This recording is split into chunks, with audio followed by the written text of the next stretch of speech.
The date is Thursday, October 14. This is the news on PBCJ. I'm Gabrielle Thompson.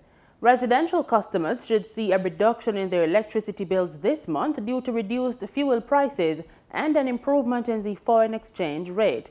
Just so you know, the foreign exchange rate moved down from $152.09 in September to $147.24. The Jamaica Public Service Company, JPS, says customers will see an average reduction of 3.68%. The company indicated in a recent release that this month the fuel charge moved down from $23.38 to $21.96 per kilowatt hour. The National Identification and Registration Act 2021 was passed in the lower house on Wednesday with 14 amendments. Prime Minister Andrew Holness, in his contribution to the debate, said the bill is long overdue, having been contemplated by previous governments over the past 40 years. The fear of the people that if you introduce something new, it could be used to deprive them of access. The fear that if you introduce something new, it could take away their freedom.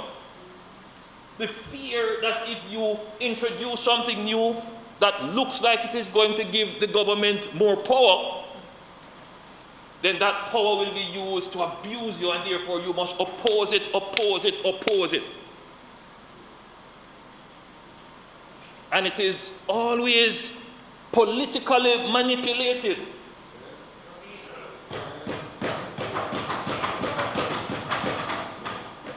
And it has to be a political tug of war when we know it is in the best interest of the society. For those who are fearful, for those who follow conspiracy theories,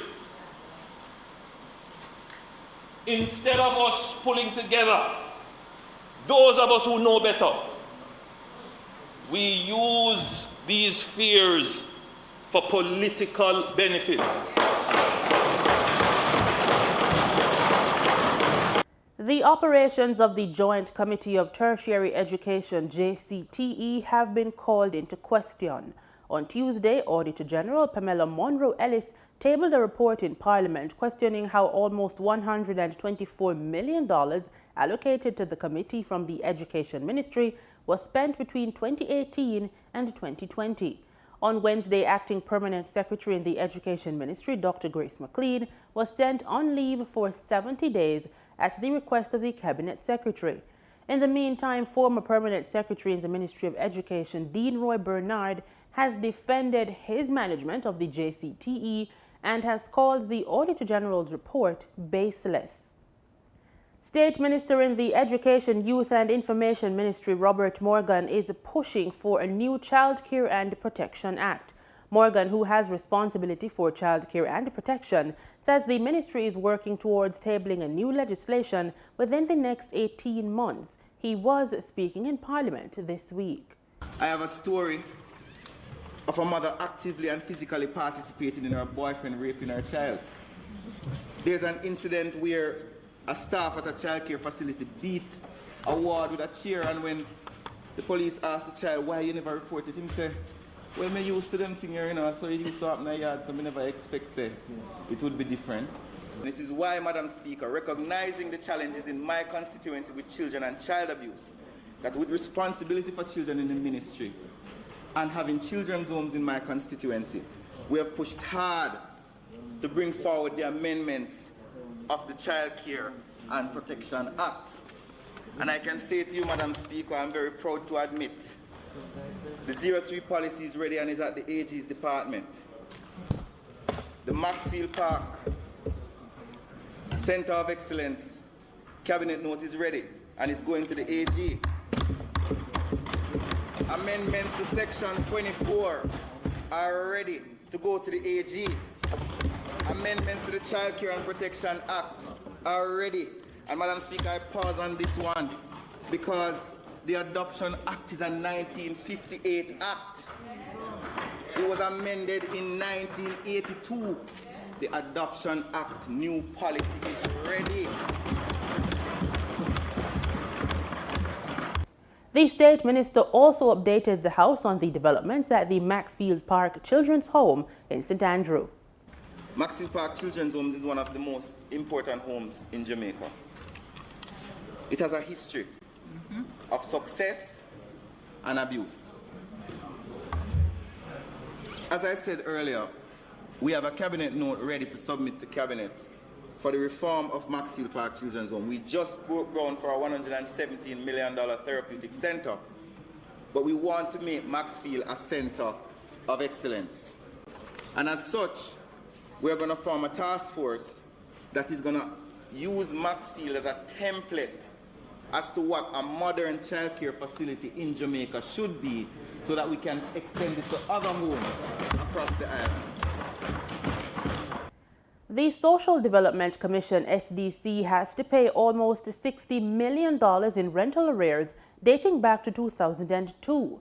On Tuesday, the Public Administration and Appropriations Committee, PAHO, was told that the SDC went to court to challenge the amount owed for renting the Jam World Entertainment Center in Portmore, but was unsuccessful in its appeal.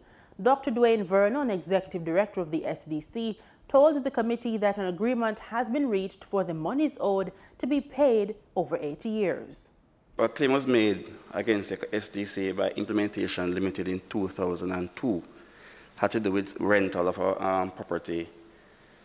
So the judgment was officially awarded in January 31, 2013 to Implementation Limited, of course, against the SDC. We appealed in 2013. Hearing took place in 2016, but the judgment was reserved, of course, until 2016, and the Court of Appeal decision was December 2019. So the final amount here, overall, settled with amortized to be around $59 million. So we have, so we're going to be paying it over an 8-year period. Jamaica is one of several Caribbean countries lagging behind in its vaccination program. Pan American Health Organization PAHO Director Dr. Carissa Etienne says while Latin America and the Caribbean is on track to reach the WHO's COVID-19 vaccination target of 40% before the end of the year, several countries have yet to vaccinate 20% of their populations.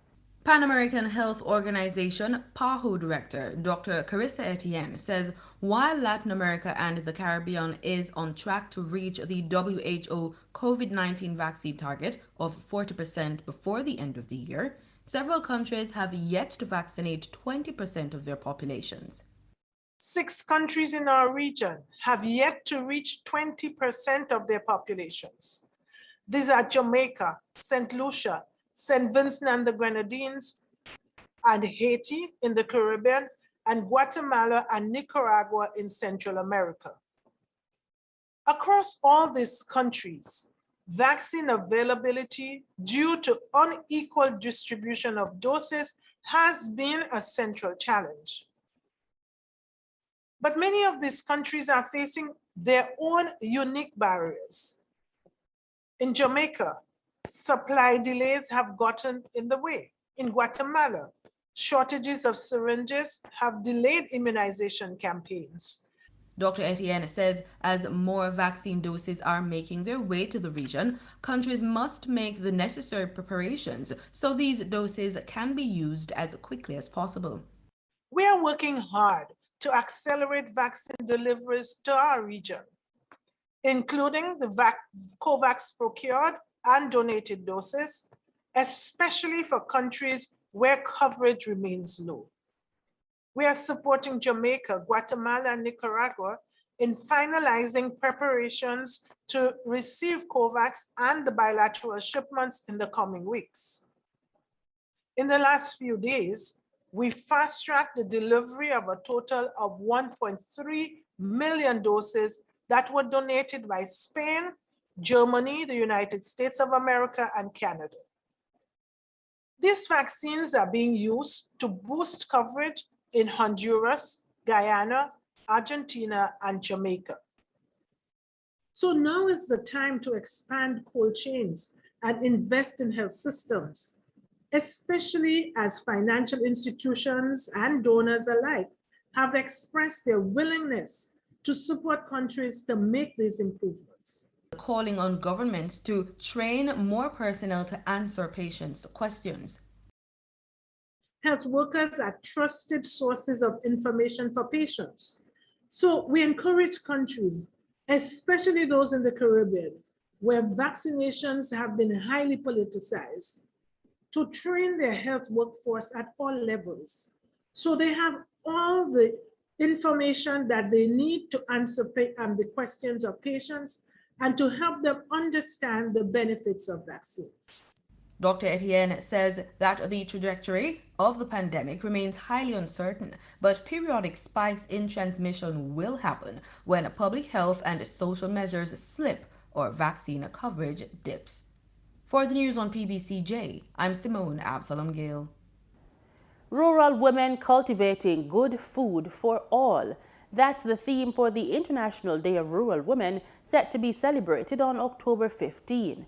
Established by the United Nations General Assembly in 2007, this International Day recognizes the critical role and contribution of rural women. In Jamaica, rural women have remained steadfast in sustaining the livelihood of their families and communities while putting food not only on their tables, but for all Jamaicans. PBCJ's reporter Simone Absalom Gale spoke with Moya Lewis recently as she sold her produce in Coronation Market. When you visit the Coronation Market in Kingston, you'll observe that most of the vendors are female, and a lot of them are not just vendors. They're involved in the process from planting of the produce to what ends up in the stalls. Hello, welcome to Coronation Market. My name is Moya, and I'm from the parish of St. Elizabeth, the breadbasket of Jamaica. Peanuts, cereal, and even these gully bean growing in the farm. Yeah, and lime grow on the farm, and these are the dry corns. Moya says growing up, she realized that farming was a constant occupation of choice in her family, so it was no surprise that she chose to do farming as well. Most of the women in my family farm, especially I have this cousin, her name is Lena. She do more than I am. Even if she give me this peanut here, Lena, she does well. This year's theme, Rural Women Cultivating Good Food for All, seeks to highlight the resilience of the rural woman and her innovation despite being disadvantaged due to the coronavirus pandemic. We asked Ms. Lewis about her experience so far. Trust me, because when you come to market, it's not like before where you can say, boy, I'm sure I'm going to sell off. Now it's just one and two things going. Because you can see from morning, it's just one and two things going. It really affects the business in a bad way, really slow. Whenever time the goods spoil or me not selling, me make sure me give it away. It doesn't make sense to throw it away when people need it. We just have to just call it a loss. Ms. Lewis lives about 3 hours away from the Coronation Market, so we asked about the process of getting the goods from St. Elizabeth to Kingston. She says she reaps, packs and loads her goods on the district's market truck on Wednesdays, but a lot of Jamaicans traditionally go to the market on a Saturday. Reaping the crop is very hard, you know, but one thing I said to myself, once you start, you must finish. It is very hard, and we have to transport them out to the town to get it into the bus to come to Coronation, and it costs a lot. We come from Wednesday. We have to prepare for Thursday morning, because 4 o'clock you have to be up preparing right here, and we have to store the goods properly because the thief will come and steal it. So we have to be careful, because if you don't be careful, you come out here, you don't have nothing to sell. Despite the challenges, Ms. Lewis says she's not giving up, and she's urging other female farmers to remain steadfast as well. I can tell them to be strong and don't sell yourself, because you can work and do something to help yourself. Be strong. You don't have to beg either. Try and help yourself. Because I am here, I don't beg. Sometimes people say me rich. It's not a matter of rich, as the Bible says, you must learn to satisfy and don't grudge. Just learn to satisfy with the little bit that you have. Rural women and girls play essential roles in food systems, from production to processing, preparation, consumption, and distribution of food, as well as in securing household and community nutrition. The PBCJ salutes rural women who are cultivating good food for all. For the news on PBCJ, I'm Simone Absalom Gale. For the second consecutive week, motorists will have to dig a little deeper in their pockets for gas and diesel. We get these and other key market updates in today's business report.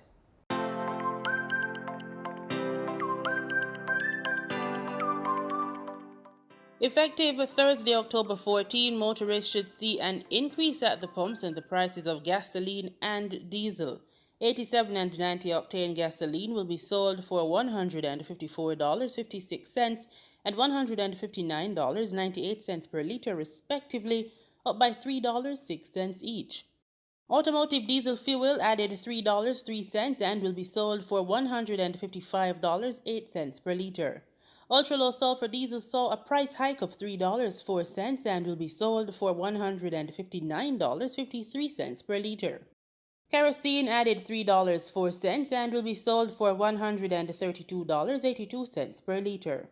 Propane liquid petroleum will be sold for $79.02 per liter, up by 71 cents, and butane liquid petroleum will be sold for $85.31 per liter, following an increase of $1.58. Be on the lookout for price changes as marketing companies and retailers will add their markup to these prices. In foreign exchange trading for Wednesday, October 13, the US dollar sold for an average $152.60. The Canadian dollar ended trading at $122.65. The pound sterling traded for $206.94, and the euro sold for an average $177.84. In Wednesday's trading session, the JSE combined index declined by 1,289 points to close at over 407,000 units. Overall market activity resulted from trading in 93 stocks, of which 40 advanced, 42 declined, and 11 traded firm. The junior market index advanced by 13 points to close at over 3,000 units. Stocks advanced for AMG Packaging and Paper Company Limited, CAC 2000 Limited, and Caribbean Cement Company Limited. Stocks declined for 1834 Investments Limited, Access Financial Services Limited, and Barita Investments Limited. Trading firm were 138 Student Living Jamaica Limited, Berger Paints Jamaica Limited, and Blue Par Group Limited. QWI Investments Limited was the volume leader with over 8.1 million units, followed by Wigton Wind Farm Limited ordinary shares with over 2.2 million units, and Lumber Depot Limited with over 1.5 million units. In market data for oil, prices rose by about 1% on Thursday after the International Energy Agency said that record natural gas prices will boost demand for oil, and top oil producer Saudi Arabia dismissed calls for additional OPEC Plus supplies. Brent crude futures gained 87 cents to $84.05 a barrel. West Texas Intermediate crude futures climbed 77 cents to $81.21 a barrel. The IEA says oil demand is set to jump by 500,000 barrels per day as the power sector and heavy industries switch from other more expensive sources of energy, warning that the energy crunch could stoke inflation and slow the world's economic recovery from the COVID-19 pandemic.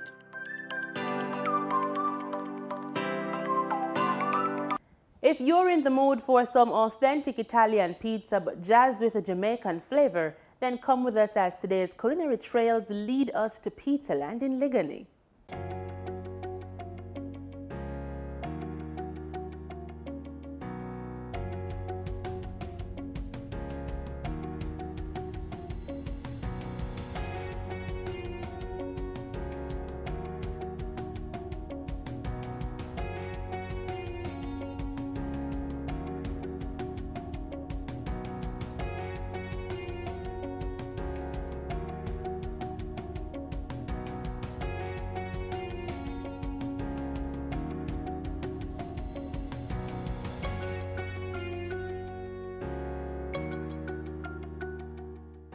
Pizzaland has been in Jamaica for a number of years. Originally owned by Italians, they decided to go back, unfortunately. So we saw the opportunity to take it up and make a purchase. I'm the manager over here. The general manager is Mr. Craig Bromfield. He's a Jamaican native, but he lives in the UK. We're keeping everything the same for now. Of course, we may integrate it with some Jamaican things, but for the pasta and the pizzas, there will be no change. So everything remains the same. We want to maintain an authentic Italian feel, which is why before they left, they trained my staff to ensure that we keep that same feel. So Jamaicans are used to food a certain type of way. Italians are basically everything fresh, herbs and spices. So we want to keep that feel here, and this is why we don't want to change anything. We have from pizzas, pastas, salads, sandwiches, we have breadsticks, we have gluten-free pasta, which is one of our best sellers. Okay, our gluten-free offering right now is just pasta. So gluten-free is, well, basically flour free from wheat and grains. So for persons who may have certain kind of illnesses, they can't digest gluten-free, so we offer that option. There are other things that you offer, including sandwiches. Yes, we have sandwiches. We also have vegetarian sandwiches as well, so no meat, no cheese. We do carry dairy-free cheese, but we're out of stock right now. So once you enter our store, you're greeted and you go straight to our sanitizing station. We are going to be mounting one on the wall, which would be a little bit easier, but we usually don't have a large crowd in here. Customers can call in their orders. We also are working on some delivery options. Our first one is Peckish, which we're now online with, so they can order there if they don't wish to come in. If they are outside for any reason and there's too much going on in the car park, they can call in and we can do a curbside delivery. Build our own pizza. We have a basic cheese pizza. We have two sizes. We have 9-inch and 12-inch for all our pizzas. They're all cut in 8 slices.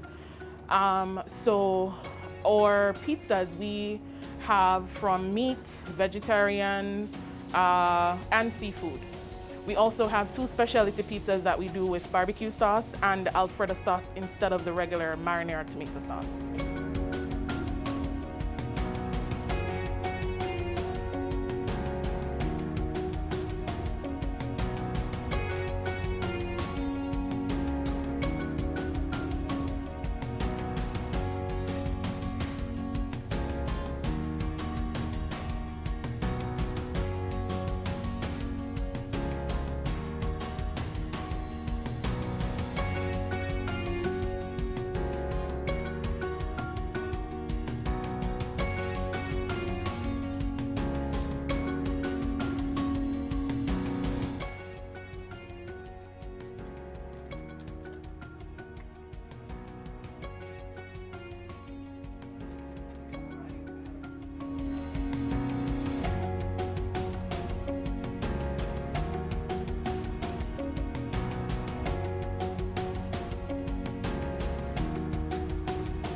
We are located on Hope Road in Ligani Plaza, and of course we're looking to expand into other parishes.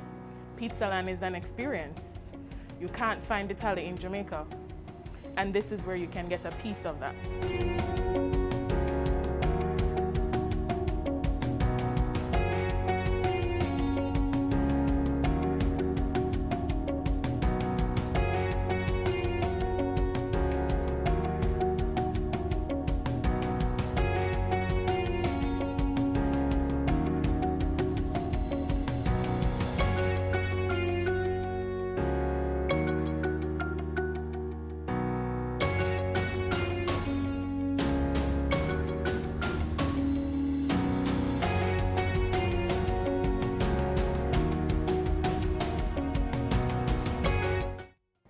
Time now for news from across the region.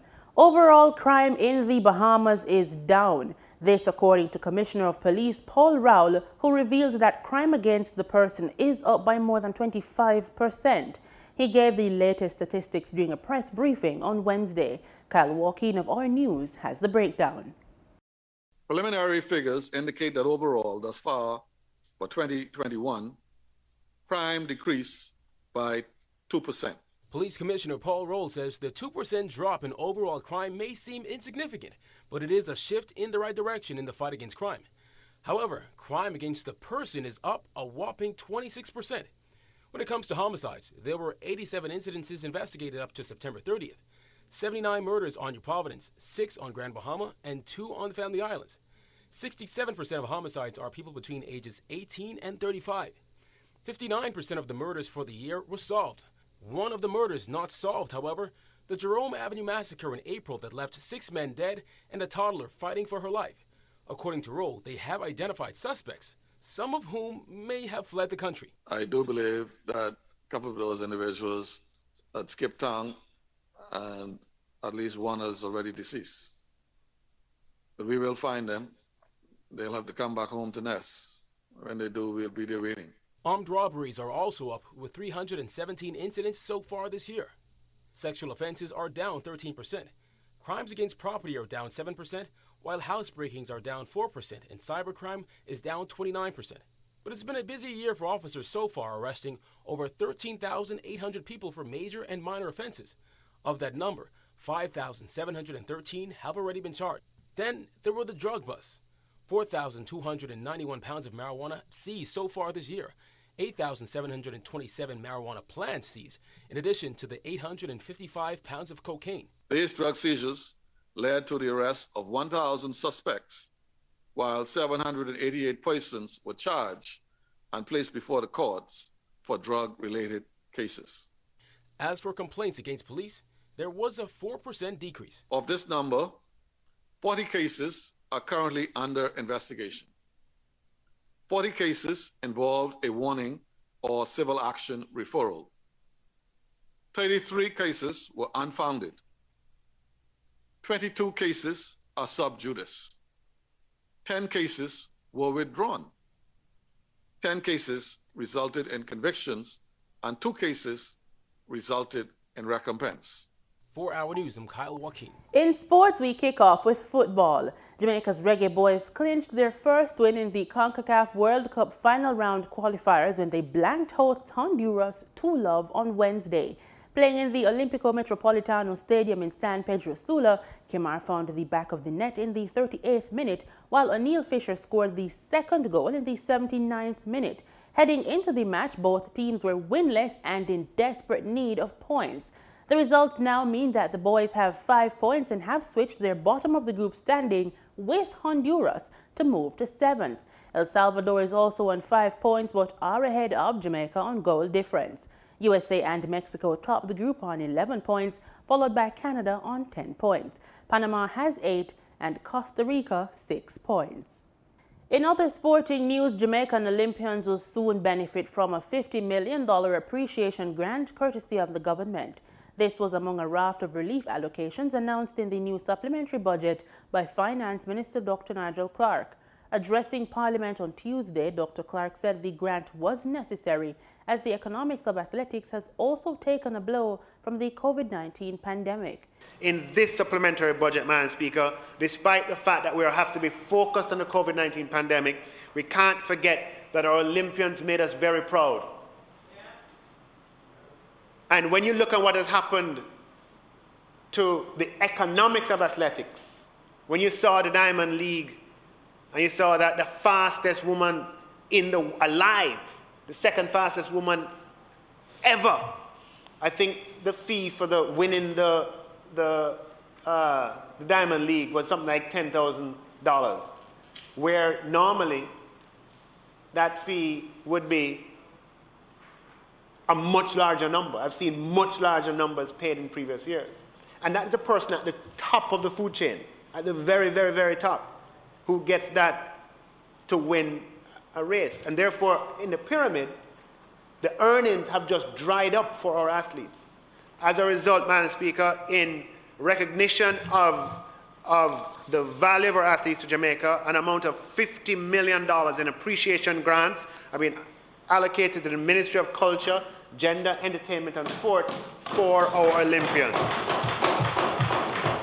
At the recent Tokyo Olympic Games, Jamaica finished 21st overall and 5th on the track and field medals table, copping 9 medals, 4 gold, 1 silver and 4 bronze. And with that, we're out of here. As always, we say thanks for making it PBCJ, the People's Station.